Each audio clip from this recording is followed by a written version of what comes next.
Good evening, everybody. Welcome to episode 38 of the Paws podcast, a day before Thanksgiving. So, a very early happy Thanksgiving to everybody watching this. Alongside me, of course, is my friend and co host, Kevin Barral. I believe Jonathan Mayer is going to be here pretty much any minute now. And we, of course, have a very special guest, a friend of the show, the great Heath Glick. Heath, how are you doing? I'm doing great, Jake, Kevin. Thank you so much for having me.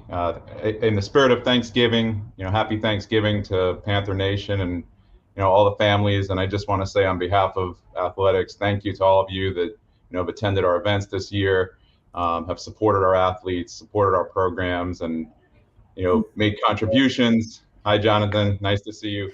Just want to say thank you to all of you. And on a personal level, I'm just grateful that every day I get to work with our athletes, our coaches, our different administrative personnel, administrators, and spirit squads. And happy Thanksgiving to all you. And thank you so much to what you guys do and support Panther Nation. So thank you. Whoa, just like that, Johnny dropped. He must be having connection issues. But Heath, you're a very busy man at FIU. I currently the senior associate AD of FIU athletics, as well as the sports administrator for both men's and women's basketball. So yeah, you have a lot on your plate these days. Pun intended. Plate, get it? Thanksgiving. Anyway, but let's take it back way before your time at FIU and way before your time in the southern part of the U.S. for that matter. So, of course, your field of expertise. By the way, hi Johnny, how you doing? What's going on? Sorry, a little bit late, but I'm all good. Oh, you're all good. You're just in time, as we should say.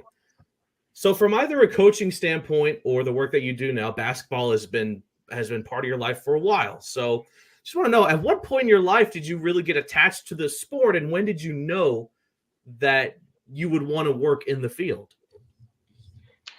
Well, I can, sports in general has been part of my life for forever. I mean, I can remember being, 4 years old, your earliest memories, just being outside, and whether it be kicking a ball, shooting a ball, hitting a ball, playing with, different kids in the neighborhood growing up.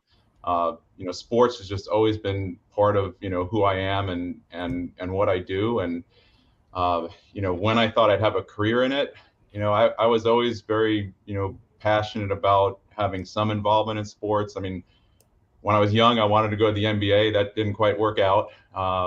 So then I thought, maybe I'd, be in coaching and be able to impact, young men's lives at that time. And I got to do that for a while, and it was a great, great experience. And then, education was something that was always stressed to me as a young person, within my household. And so I went out and got a law degree, to try and figure out, how to navigate the world, as a lot of young people do when they're, younger. And, I just couldn't leave sports. And so I got to coach, and after coaching a little bit while, administration was something that was presented to me, nothing I'd really ever thought about. And, I tried it out, and, I've grown, every single day as an administrator. But I love what I do. I love the people that I get to impact and be around. And it's been an exciting 44 years.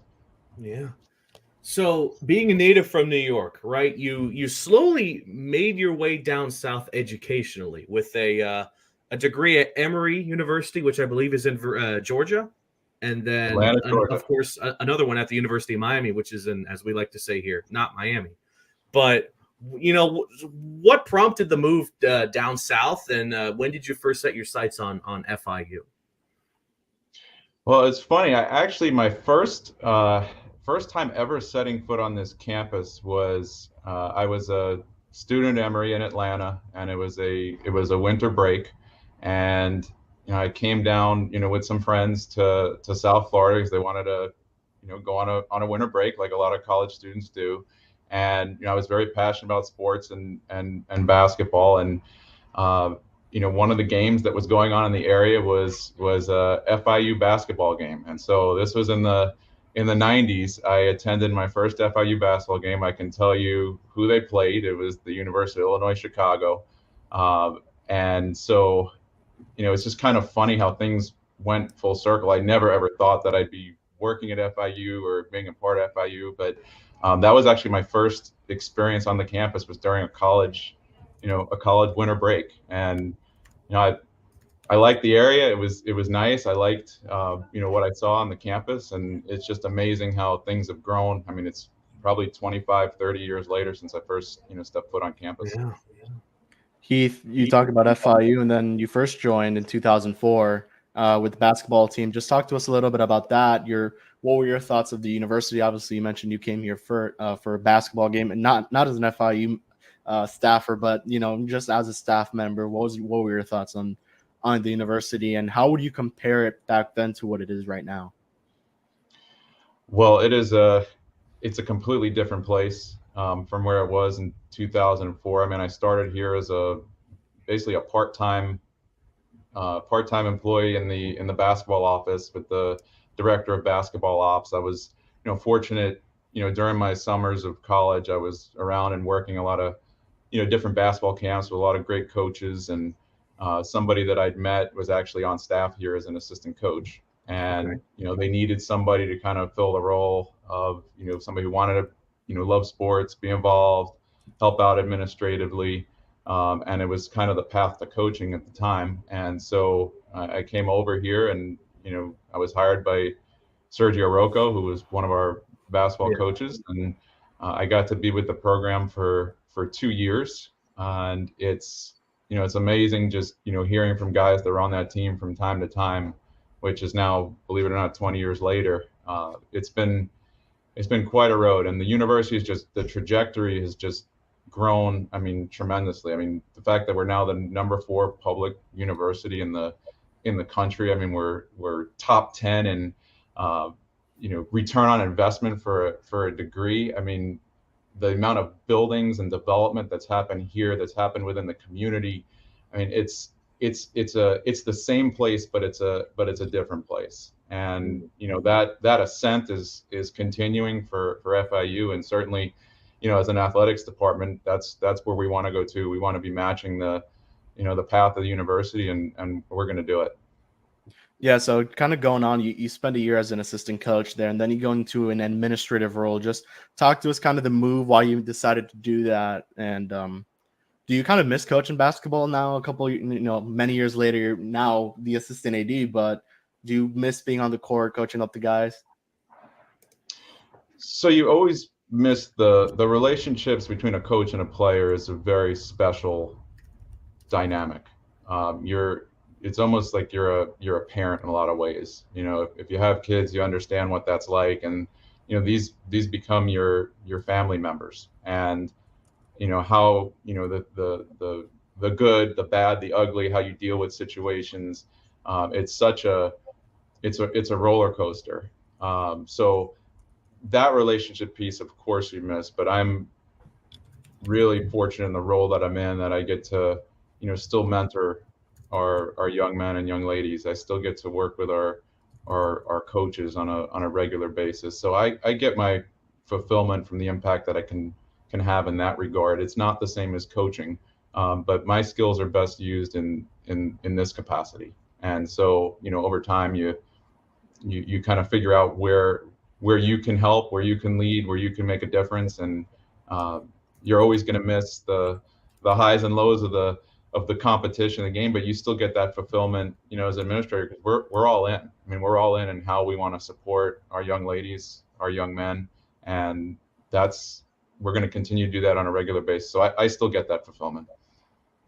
And Heath, obviously for you, I know that, you spent some time at another school in Florida State as a video coordinator, and then made the turn to FI 305 in a couple of years, or in 2008. Talk to me about that process to come back to South Florida after, being at a school like FSU, big basketball, ACC. What was that like to come back to South Florida?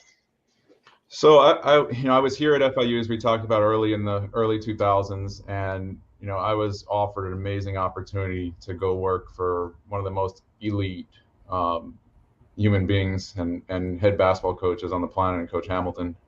Those 2 years at Florida State were instrumental in my development as not just athletics, somebody within athletics, but just as a person, about how you run a program, how to do things in a way to be successful.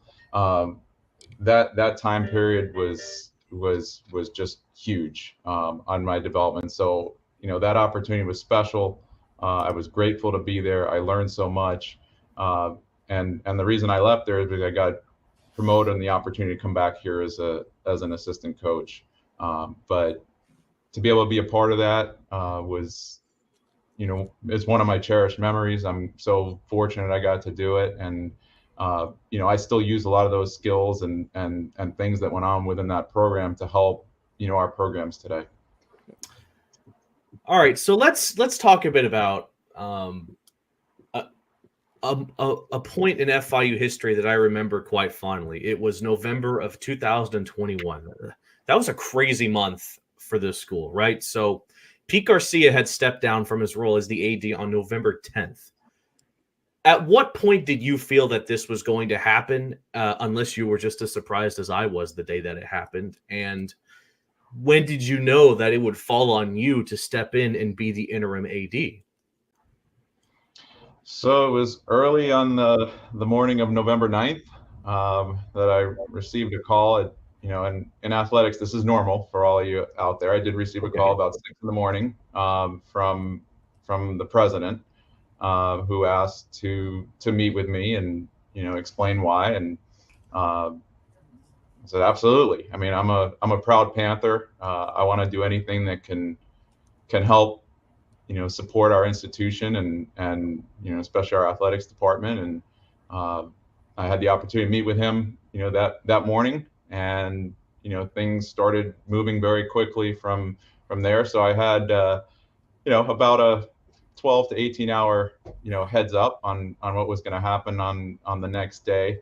But also when you're in athletics for as long as you are too, we're always preparing ourselves for the what ifs, right? We look at things that happen around the country and say, well, what if this was me? How would I do this? How would I react? What would I do?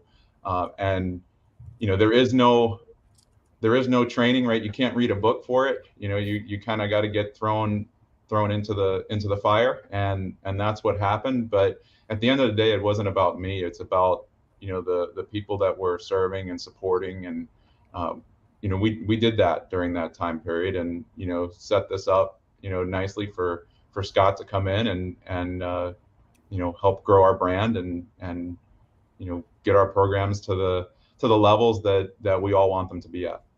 Obviously, you mentioned Scott. He came in just 20 days later following Pete Garcia stepping down. What was it, when it was revealed that Scott Carr would be the AD? What was the recruiting process like to bring him in, and what made Scott, eventually the front runner for the athletic director spot here at FIU? So in our industry now, I mean, a lot of these searches are done by nationally recognized and reputable search firms. So the university hired a search firm to undergo the search, and they did, from all intents and purposes, an extensive national search, and found the right leader for FIU at this time. And so as far as the process went, I mean, they do interviews, they take calls, and they look around the country. I mean, they're really well, they know, they do their research and they do their homework, and they meet with the institution. They understand what exactly they're looking for, and then they try to find the person that's going to fit that role the best to match the institution, and that's what they did in this case. And then just to follow up, what has stood out about Scott thus far through, I believe, just over a year now at this job, with working with you, and how has it been working with someone like Scott Carr?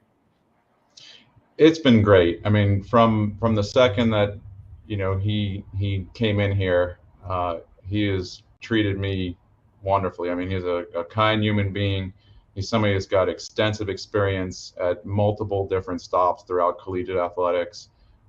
His life has revolved around athletics. He was very, very well prepared for this opportunity, and he's done a lot of things in I guess it's 2 years now. I mean, you're talking about November of 2020. I can't believe it's been 2 years. There's been a lot of good things that have happened, and a lot of things that our fans don't always see, but there's infrastructure in place here that's going to help us, as I mentioned, get to the levels that we all want to be at. We all strive for excellence. We want to be great. We want all of our programs and teams to win every game. We want all of our athletes graduating. We want, we all want that. We're all competitors, and he's definitely helping us get to that next level that we all want to be at.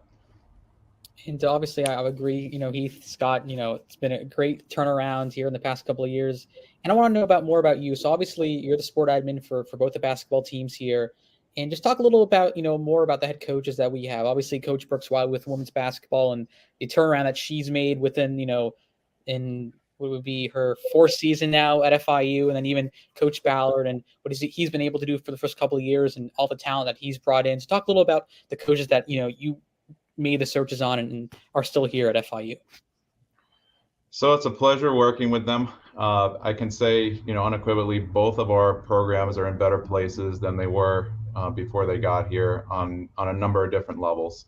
For our ladies, it is very difficult, when you take over a situation where, we weren't as competitive as we were. It's very difficult to start to turn that. And one of the things that, Coach Burks and her staff has been able to do is, recruit young women that want to be here, that are passionate about FIU, and also want to be great at what they do in the classroom and on the court. And we have a very talented group, this year.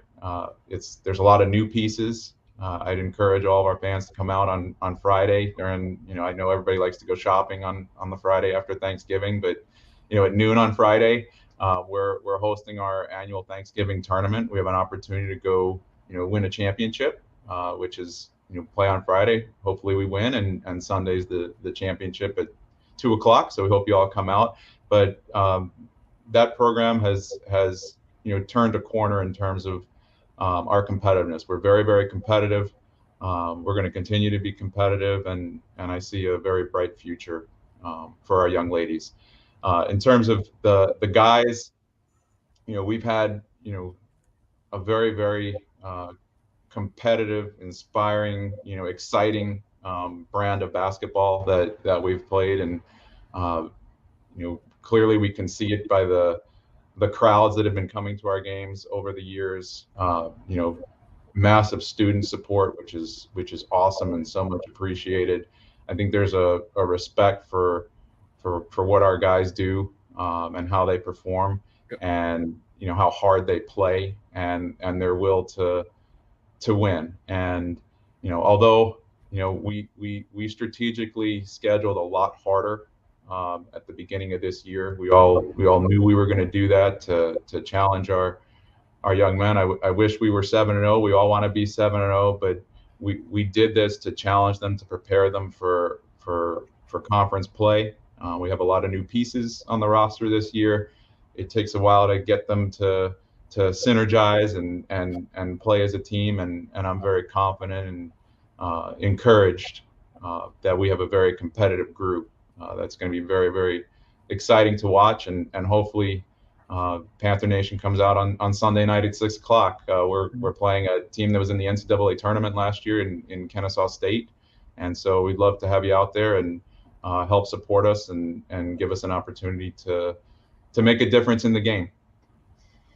Oh, for sure. I can say, I guess the crowds have been fantastic these past couple of years for both sides. And just a big weekend on tap for basketball.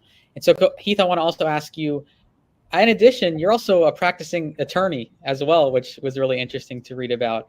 And with that, obviously that comes with the negotiations and contracts. And one of that is here at the football stadium, we have Miami FC and their soccer games. Talk a little about that and being able to negotiate that and also have another professional team here on our campus. So we're appreciative to have Miami FC here. They've become a part of our fabric. I think they're on their 7th or 8th season now. They've now moved up and are competing in the USL. And not only is it good for the community because it brings more people out to the stadium that may have never been on campus before. they also help us from a revenue standpoint as well, and to get our programs to the levels that we want to, it does take revenues. It's a very competitive marketplace, and we've always tried to be creative in our different revenue streams, and that goes a long way, whether it be through Miami FC, whether it be through, I just saw you flashed up the QR code. Thank you guys of the Panther Club. I mean, every single dollar that goes to the Panther Club benefits our programs. And Scott's been out there when we've had different events, and he talks about our almost 300,000 different alums, and if everybody just gave $10, we'd have $3 million to do things to help our programs and our teams. And we're establishing a culture of giving here, and your impact with just a small amount of money goes a really, really long way. So thank you to everybody that has joined the Panther Club. I know the numbers are growing significantly. I was in a meeting the other day talking about how we've grown those numbers. If you're not a member, we'd love to have you and help. You're a part of our program. Panther Nation's part of the program, and whether it be a member of the Panther Club, whether it be coming out and being in the stands, when we're on national TV, to show that we have that love and support that we know we have, but to show the nation that it makes a difference, it makes an impact on recruiting. It goes such a long way. So thank you guys for putting that up there.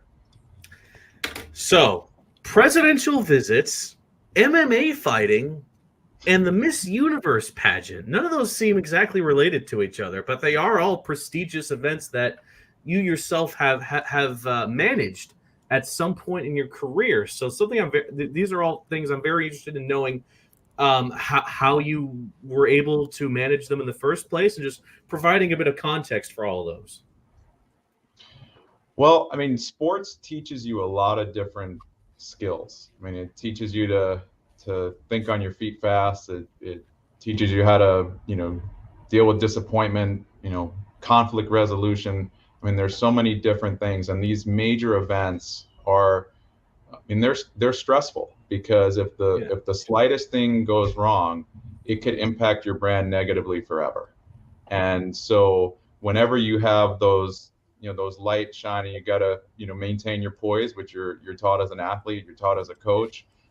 And then you just have to lead and make the best decisions that you can in the moment. And I've been very fortunate to be involved with different events. I mean, we talked about the revenue component, but getting your brand out there is huge for our university. Whenever you have a president on your campus, I mean, the nation's eyes are on you. And so I do event management, right? That's part of the skill set that I have, and we have a great team of people here that are, involved in the minor and the major details of everything. And it's about building a team, getting your team to be rowing in the right direction, and when you can do that, you can have a great event, and you can really showcase what FIU is all about.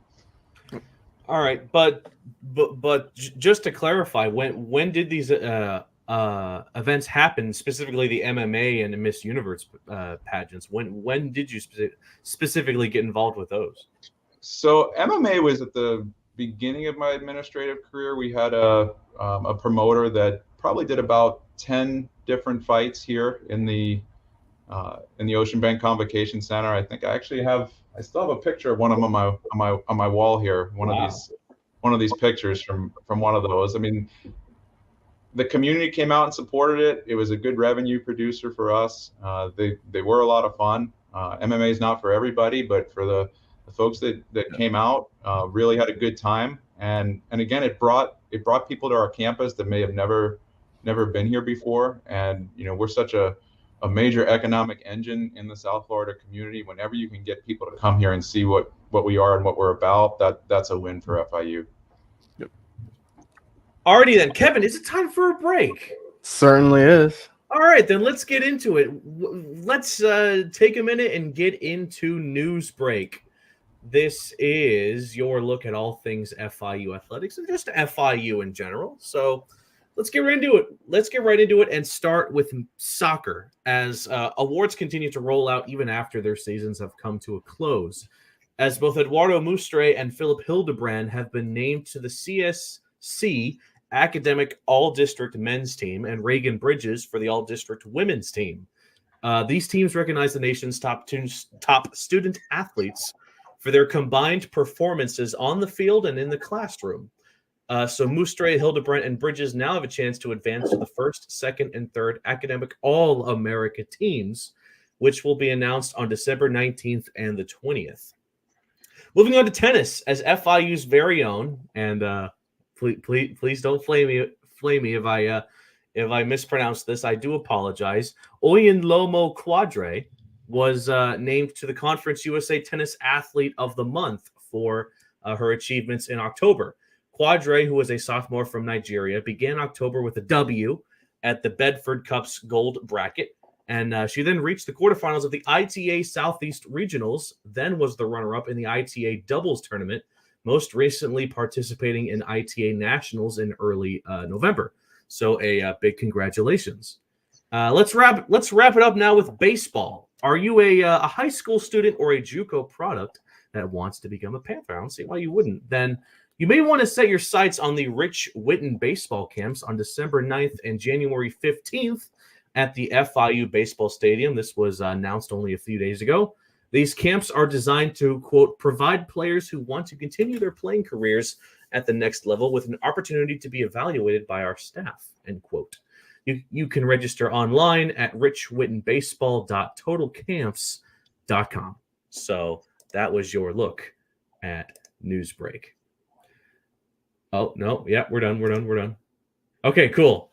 No, all right. Okay, I get it. Not my bad. Okay, so it's all good. So Heath, let's talk a bit about basketball because again, that's your forte, right? Both men's and women's. Let's start with men's a bit.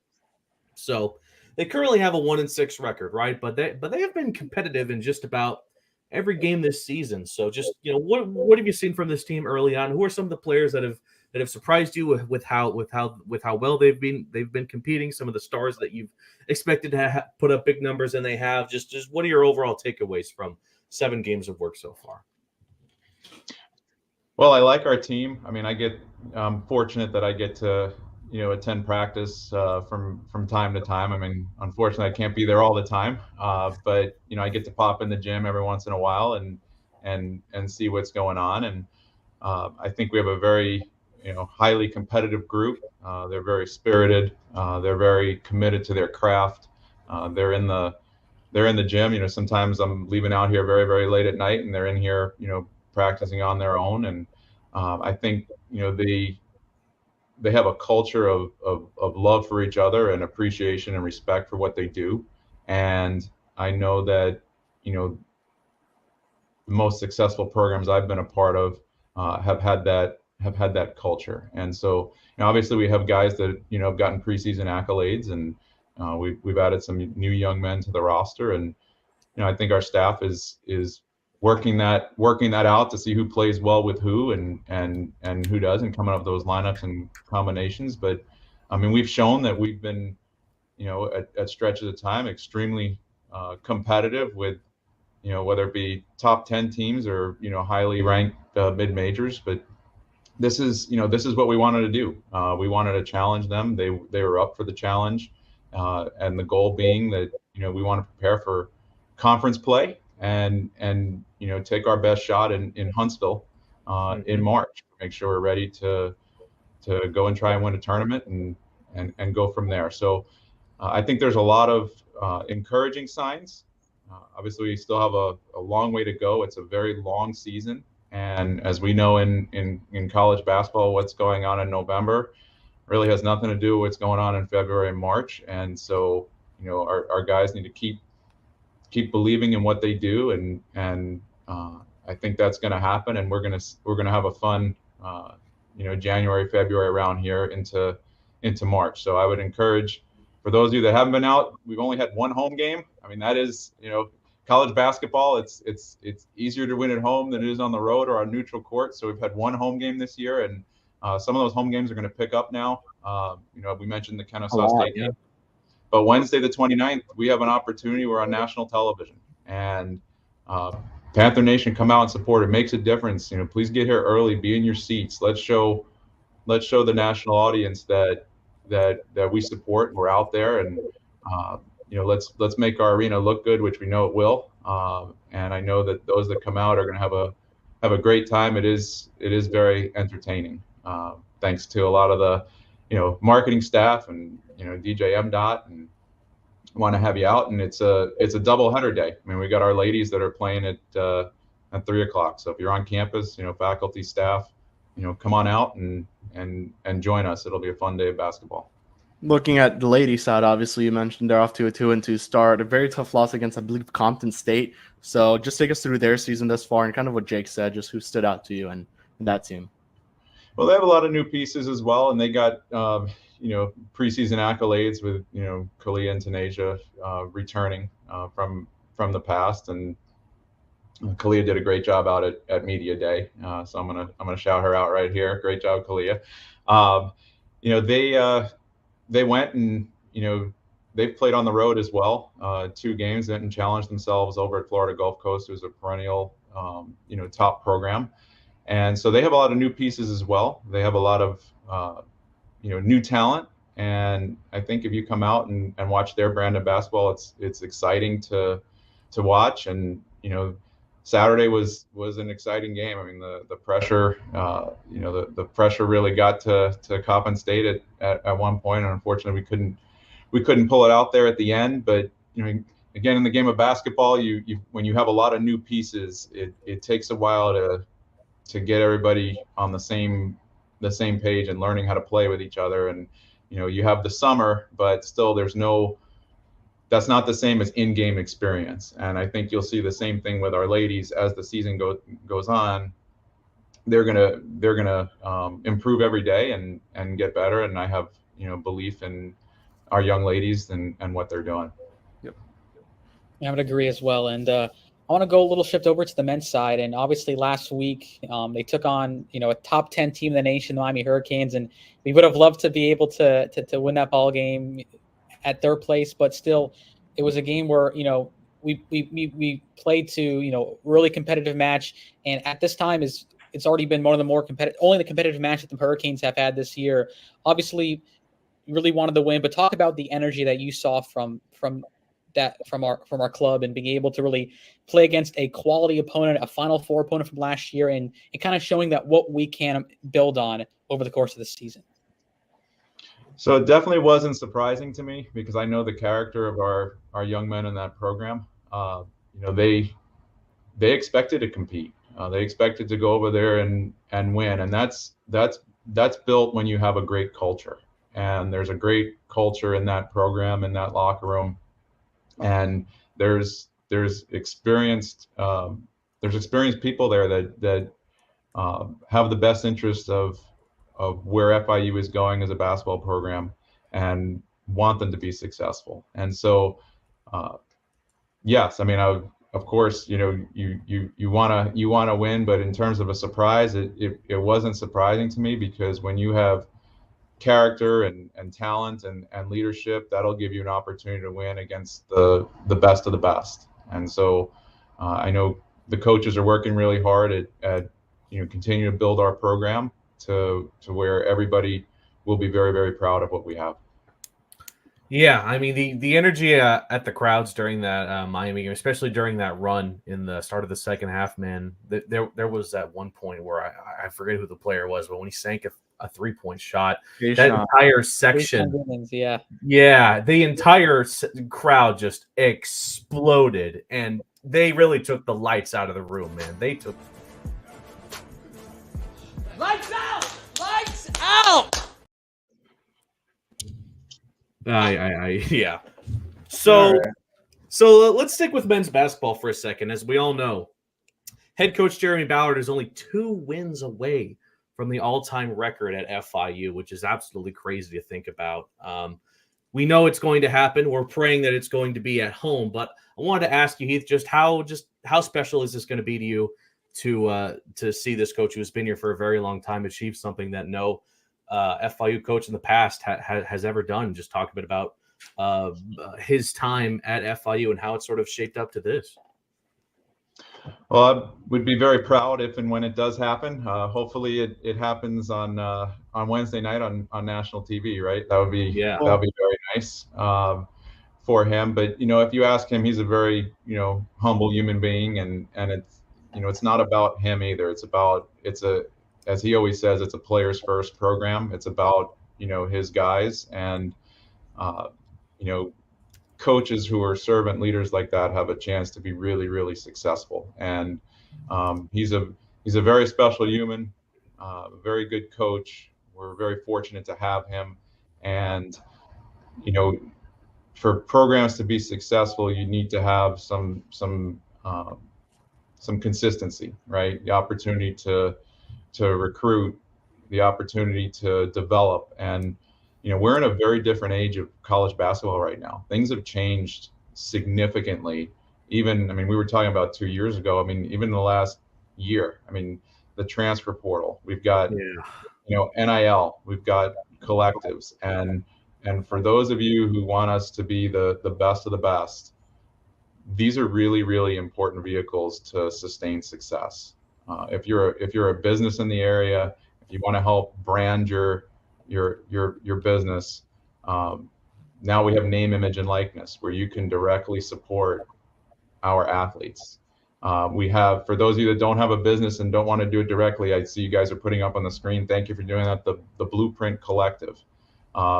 This is basically a conduit. If you want to be able to give money to our athletes for NIL opportunities, the Blueprint Collective will help facilitate that for you. These things are making a huge difference in college athletics right now, and we have got to maintain our competitiveness by being a part of, whether directly NIL through the Panther Exchange or through the Blueprint Collective. And thank you for putting up the Panther Exchange there. This is good for your business. This is good for our athletes. It's great for our programs. If you can support this, we are very, very appreciative, because this will help us continue to have the best and the brightest students and athletes within our programs. Yeah. All right, then. Let's start to wrap up here, Heath. Again, thank you for being on the show. It's been a pleasure just talking a bit about FIU basketball there towards the end. As we always like to do with our guests, as we start to close up here, we'll leave the floor to you. If you have anything you want to say to the players, the fans, alumni, about anything related to basketball or otherwise, the floor is now yours. Well, first off, again, thank you so much for having me. It's a pleasure to be able to speak directly to Panther Nation. I love FIU. I love what we stand for as a university within the community. I am working with our leadership every single day to make our athletics programs the best that they can be. Please come out and support our senior day for our football team on Saturday. It's our last home game until next season. These young men have worked incredibly hard to get our program in a better place. If we can get that 5th win on Saturday, that would go a long way. So please come out and support them. Come support our basketball programs, whether it be showing up, buying a ticket, joining the Panther Club. These are things that you all can be a part of, that can help us get to the levels that you all expect and want, and we all want in ourselves. So thank you again for having me. Thank you, Panther Nation. I hope you all enjoy your families on Thanksgiving Day. Thank you to you guys for what you do, and giving me the opportunity to speak with you for a little bit here today. So happy Thanksgiving. Happy Thanksgiving, Heath. And you mentioned it. This is the time of year where we love to give thanks. So once again, thank you to our fans, our followers on Twitter, Instagram, Facebook, YouTube, and again, those who are watching this show live on either our Twitter, Facebook, or YouTube platforms, for all the love and support you've given us. And again, just as a quick little reminder, this Saturday, 3:00, pack the cage as FIU takes on Western Kentucky in the final game of the season.